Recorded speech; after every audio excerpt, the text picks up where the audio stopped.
কুষ্টিয়া এক পীর সাহেব কোরআনকে অপমাননা করেছে। আমরা শুনলাম কিছু উৎসুক জনতা তারে পিটাইয়া হত্যা করছে। এদেশে কোরআনকে অপমাননা করা হয়, নবীকে অপমাননা করা হয়, কোরআনকে তুচ্ছ তাচ্ছিল্য করা হয়। আল্লাহর পাঠানো আসমানি শ্রেষ্ঠ কিতাব, এর চাইতে মর্যাদার কিতাব পৃথিবীতে আর আছে? জোরে বলেন আছে? সেই কোরআনকে যারা অপমাননা করে এরা মানুষ না, এরা ভণ্ড পীর। কথা বলেন ঠিক না? এই ভণ্ডদের জায়গা এই জমিনে হবে না। কথা বলেন ঠিক না? তবে নিজের হাতে আইন তুলে নেওয়া যাবে না। কেউ যদি বেয়াদবি করে কোন ভণ্ড পীর তাকে ধরে পুলিশের হাতে দিতে হবে। কথা বলে ঠিক না? শোনা যাচ্ছে উৎসুক জনতা সেই পীর আচ্ছা তারে দিয়েছে, আস্তানা ভেঙে দিচ্ছে। এর আগেও তো দেখলেন এক পীরকে কি কায়দায় সাইজ করলো। এই জন্য পীরদেরকে বলবো ভণ্ডামি বাদ দেন, ভণ্ডামির দিন শেষ। এখন মানুষ সচেতন, কোরআন সুন্নাহর বিরুদ্ধে কোরআনকে অপমাননা করে কোনো মন্তব্য করা যাবে না। কথা বলে ঠিক না? কোন মুসলমান এটা মেনে নিতে পারে না। কথা বলে ঠিক না? আল্লাহর কোরআনের অপমাননা মেনে নেব না। কয়েকদিন আগে দেখলেন না এক ইউনিভার্সিটির কুলাঙ্গার আল্লাহর কোরআনে লাথি মারলো। যেই পা দিয়ে লাথি মারবে ওই পা গুলো কেটে ফেলতে হবে। কথা বলেন ঠিক না? নবীকে অপমান করবে যেই কুলাঙ্গারেরা, এদের ফাঁসি দেওয়া দরকার। কথা বলে ঠিক না? কোরআনকে যারা অপমাননা করবে এই দেশের সর্বোচ্চ আইনে তাদের ফাঁসি দিতে হবে। কথা বলে ঠিক না? আমার ভাইয়েরা গভীর মনোযোগ দিয়ে কথাগুলো শুনে যান। তাহলে যারা খান কানে বসে আছে, হু হু জিকির করে, লাফালাফি করে, এদেরকে কেউ টার্গেট করে না। আজকে নারী পুরুষ একত্রে মাজারগুলোতে বৈশা জিকির করে, গাজা টানে, গাজার কলকিতে এমন টান মেরে ধোয়া ছাড়ে, রাস্তায় পুলিশ দাঁড়িয়ে থেকে মনে করে ওরসের রান্না চলছে। গাজা খায় মোজদারি লাল বানাইছে, বগলের চুল দিয়ে বেরিবারে হয়েছে। আর সুন্দরবনে অবস্থলে বান্দরবনের কি অবস্থা, এরকম ভণ্ড আছে না? না, সেগুলো মাজারে দেখেন নারী পুরুষ একত্রে হয়ে গান গায়, বেলতুলি চলে মাল ল্যাংটা, দোহাই ল্যাংটা, দোহাই ল্যাংটা, কাটা কেল্লা কেল্লা করে আল্লাহ আল্লাহ। আছে না নাই? একটা নবীর নাম সুলাইমান, সেই সুলাইমান আলাইহিস সালামের নাম নিয়ে বলতেছে বেলতুলি সুলেমান ল্যাংটা। পীর সাহেব যদি ল্যাংটা হয় মুরিদের গায়ে কাপড় থাকবে? এই সমস্ত ল্যাংটা পীরদের আস্থানা এই জমিনে চলবে না। কথা বলে ঠিক না? এই গানগুলোর মাধ্যমে সমাজের মানুষদেরকে মুশরিক বানানো হচ্ছে। এগুলো ভণ্ডামি ছাড়া আর কিছুই নয়। কথা বলে ঠিক না? রাগ করতেছেন? ডুগি তবলা বাজার গান গায়, কই পানির ভিতর জ্বললে বাতি ঝড় বাতাসেও নেবে না, ল্যাংটা বাবার মুরিদ হইলে নামাজ রোজা লাগে না। এই পৃথিবীর এমন কোন নবী রাসূল নাই যে নবী রাসূল সালাত আদায় করেনি। নবীদের যদি নামাজ পড়া লাগে, আপনার পীর কি নবীদের চাইতে বড়? নাউজুবিল্লাহ। যে পীর সাহেব বলে নামাজ রোজা লাগে না, এটা পীর না টাটকা শয়তান। কয় সিজদার মধ্যে এক সিজদা দিবি, জান্নাত পার হয়ে জাহান্নামে পড়বি। আছে না নাই ভণ্ড? এই ভণ্ডদের কাছে যাওয়া যাবে না। পীর ছিল শাহজালাল, শাহপরান, শাহ মাকদুম, বাইজিদ বুস্তামি, আব্দুল কাদের জিলানী, আল্লামা খাজা, মঈনুদ্দিন চিশতি রহমাতুল্লাহ আলাইহি, রংপুরের কেরামতুল্লাহ, বগুড়ার শাহ সুলতান। আল্লাহ ওয়ালাদের মাধ্যমে এদেশে ইসলামের প্রচার প্রসার হয়েছে। আল্লাহ ওয়ালা খুবই ভালো জিনিস, ফুরফুরার আল্লাহ ওয়ালারা এসে এই জমিন ইসলামের প্রচার প্রসার করেছে। আল্লাহ বলেন ওয়াকুনু মাস সাদিকিন, তোমরা সত্যবাদীদের সঙ্গী হও। যে পীরের পা থেকে মাথা পর্যন্ত নবীর সুন্নাত দিয়ে ঢাকা, যার চেহারার দিকে তাকাইলে আল্লাহর কথা স্মরণ হয়, ওইটা হলো পীর। কথা বলে ঠিক না?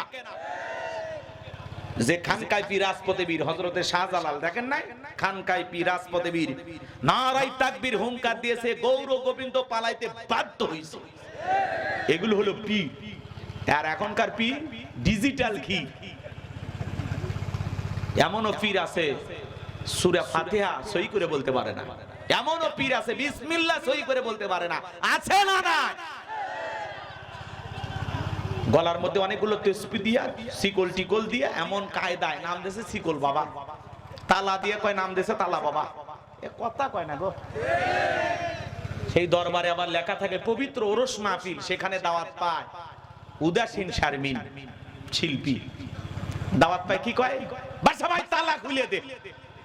রাত 2টা 1টার দিকে দোকানের তালা খুলবে চাচ্ছে, এতই মার্কেট করে রাখছে এরা। ভণ্ড আছে না নাই? যাই হোক, আমার কথা কি বিরক্ত হচ্ছে? হইলে মানে না, রাগ করার কিচ্ছু নাই। আর কোনদিন আপনাদের এলাকায় নাও আসতে পারি, তাহলে ভণ্ড পীর যেখানে, স্লোগান শিখেননি? তাহলে বলেন ভণ্ড পীর যেখানে, জোরে, ভণ্ড পীর যেখানে, হাক্কানি আল্লাহওয়ালা যেখানে, আলেম ওলামা যেখানে, সুদ ঘুষ যেখানে, নাটক সিনেমা যেখানে, মাশাআল্লাহ, এই তো হয় না বলে। আবার ভাইরা গভীর মনোযোগ দিয়ে শোনেন।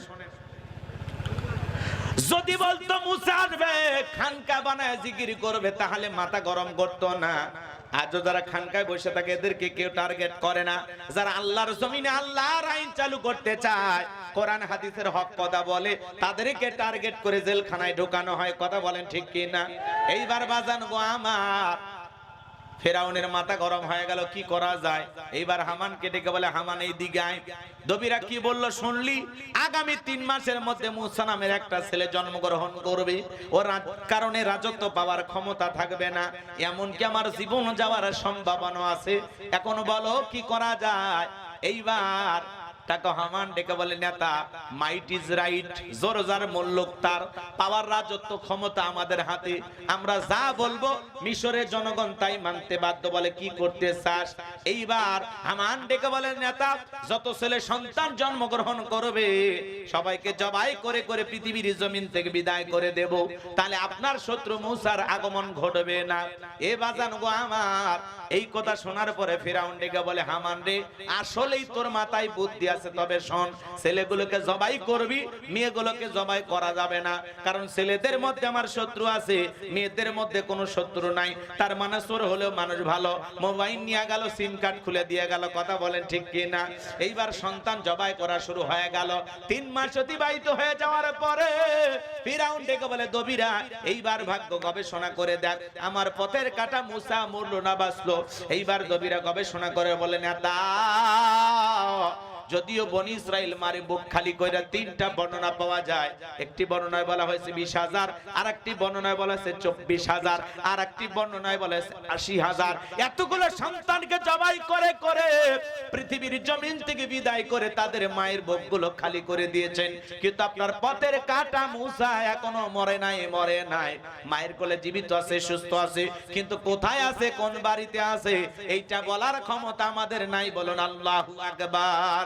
ওয়ামাকারু ওয়ামাকারাল্লাহ আল্লাহু খায়রুল মাকিরিন। জোরে বলুন আল্লাহু আকবার। খেলাকার আল্লাহ চাই মুসারে বাঁচাইতে, ফেরাউন চাই মারতে, ওর 14 গোষ্ঠী হয় এক জায়গায় কিছু করতে পারবে না। এইবার ফেরাউন ডেকে বলে, সেনাবাহিনীর দল, এতগুলো বেতন দেই চেহারা দেখার জন্য, এতগুলো সন্তান মারলা, আসলটা মারতে পারলা না, যাও চতুর্দিকে ছড়ায় পড়ো, চিরুনি অভিযান চালাও, ঘরে ঘরে তল্লাশি চালাও, যে জায়গায় মুসারে পাইবা ধরবা আর জবাই করবা। একদল সেনাবাহিনী মুসা নবীর বাড়ির দিকে রওনা করেছেন। মুসা নবীর বড় বোন নাম তার মারিয়ম, ডেকে বলে, মা, ওই যে ফিরাউনের সেনাবাহিনী দেখা যায়, মা, আর বুঝি ভাইকে বাঁচানো গেল না, ভাইকে কই লুকিয়ে রাখবা?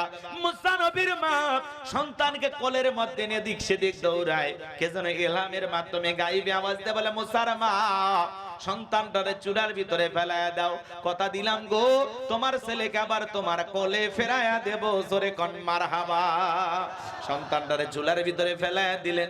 এইবার ফিরাউনের সেনাবাহিনী পুরো বাড়ি তল্লাশি চালাইয়া তন্ন তন্ন করে খুঁজে চলে গেলেন। এইবার মুসা নবীর মা চোখের মধ্যে ছলছল পানি নিয়ে মনে মনে ভাবে, ছেলেটারে চুলের মধ্যে ফেলায়া দিলাম, মনে হয় আমার মুসাপুরে কয়লা হয়ে গেছে। এইবার চুলার ভিতরে তাকা দেখে মুসা নবী চুলার ভিতরে পইরা মুস্কি মুস্কি হাসে। সন্তানটালে কোলের মধ্যে নিয়ে গালে মুখে চুমা খায়। আবার কে যেন গাইবে আওয়াজ দিয়ে ইলহামের মাধ্যমে ডেকে বলে, মুসার মা, কতদিন জালেমদের ভয় লুকিয়ে রাখবা, সিন্ধুক একটা বানায়া দরিয়ার বুকে ভাসায়া দাও, কথা দিলাম গো, তোমার ছেলেকে আবার তোমার কোলে ফেরায়া দিব। মুসা নবীর মা টেনশনে পড়ে গেলেন, সিন্ধুক পাবেন কোথায়? পরের দিন সকালবেলা কে যেন ডেকে বলে, মিস্ত্রি লাগবে। মা, আমি একজন মিস্ত্রি। মুসা নবীর মা ডেকে বলে, মিস্ত্রির দিকে আসো, তুমি কি বানাইতে পারো? মিস্ত্রি ডেকে বলে, মা, আপনি যদি মনে করেন এমন একটা সিন্দুক আপনার দরকার, যেই সিন্দুককে আপনার সন্তানকে দলিয়ে দরিয়ার বুকে ভাসায়া দিবেন। আপনি চাইলে এরকম সিন্দুক আমি বানায় দিতে পারি। মুসা নবীর মা ডেকে বলে, মিস্ত্রি তুমি তোমার মনের কথা বলেছো, এরকম একটা সিন্দুকই তো আমার প্রয়োজন। এইবার মিস্ত্রি বলে, মা ভিতর থেকে একটু পানি নিয়ে আসেন, কিছু যন্ত্রপাতি আছে ধার দেবার জন্য পানির প্রয়োজন হতে পারে, আবার না হলেও চলবে। এইবার মুসা নবীর মা ভিতর থেকে পানি নিয়ে এসে দেখে মিস্ত্রি সুন্দর একটা সিন্দুক বানায়া দাঁড়িয়ে আছে। জোরে কোন মারহাবা। এইবার সিন্দুকটা হাতের মধ্যে দিয়ে মিস্ত্রি যায়, পিছন থেকে ডাইকে বলে, মিস্ত্রি লোহার পয়সা কি নিবা না, কাঠের পয়সা কি নিবা না, তোমার পারিশ্রমিকের দামটা কি নিবা না? মিস্ত্রি ডেকে বলে, মা যারা বিপদে পড়ে আমি তার উপকার করি, বিনিময়ে কোনো টাকা পয়সা গ্রহণ করি না। মুসা নবীর মা ডেকে বলে, মিস্ত্রি এই বিপদের দিনে এত বড় উপকার করলা, লোহার পয়সাও নিলা না, কাঠের পয়সাও নিলা না, তোমার পরিশ্রমের দামটাও নিলা না, অন্তত তোমার নামটা বলে যাও, মাঝে মাঝে তোমার কথা মনে হলে তোমার জন্য আল্লাহর কাছে দোয়া করব। মিস্ত্রি ডেকে বলে, মা আমি দুনিয়ার কারণ সাধারণ মিস্ত্রি না, আমি আল্লাহর ফেরেশতা, আমার নাম জিবরাইল। এইবার মুসা নবীকে সিন্দুকের ভিতরে তুলে দরিয়ার বুকে ভাসায়া দিলেন। আর মেয়ে মারিয়মকে বলে, মা সিন্দুক বাজতে বাজতে কই যায় খবর নিয়ে আসবে। সিন্দুক বাজতে বাজতে চলে গেল ফিরাউনের ঘাটে। ওই দিন ফিরাউন তার বিকেল বেলা প্রিয়তমা স্ত্রী আসিয়াকে নিয়ে আসছে সমুদ্রের সৈকতে হাওয়া খাইতে। মাঝে মাঝে বউকে নিয়ে এখানে সেখানে বিনোদন করতে যাবেন, বউরে নিয়ে কক্সবাজারে চলে যাবেন। হালাল বিনোদন, কথা কয় না রে। বউ নিয়ে কক্সবাজারে গেলে কি গুনাহ হবে? না, পর্দা মাইনা, ফরজ পর্দা মাইনা, হাত মোজা পা মোজা লাগাইয়া ঢিলা ঢালা বোরকা পরায় সুন্দর করে বউরে নিয়ে কক্সবাজারে চলে যাবেন। ও প্রিয়তমা স্ত্রী, কি সুন্দর আল্লাহর সমুদ্রের ঢেউ, পাশে দাঁড়িয়ে আছে বউ, জানবে না তো কেউ, বউ খুশি হয়ে যাবে। আপনি যদি কক্সবাজারে যায় বউ নিয়ে ঘুরিয়া হাফ প্যান্ট পরে গোসল করেন, তাহলে তো গুনাহ হবে না। আমি কি বলছি আপনার বউকে নিয়ে হাফ প্যান্ট পরে ঘোরেন? কথা কয় না কে? পর্দা মেনে এখানে সেখানে যাইতে পারবেন, যেখানে ভদ্র লোকেরা যায়। আল্লাহর সুন্দর সৃষ্টি দেখানো দরকার আছে না নাই? বউকে সময় দেবেন, সময় দেন, ওই জন্য তো অন্য লোকের সাথে ঘুরবে যায়, বোঝে না? সময় দেবেন। কথা কন, কথা কন।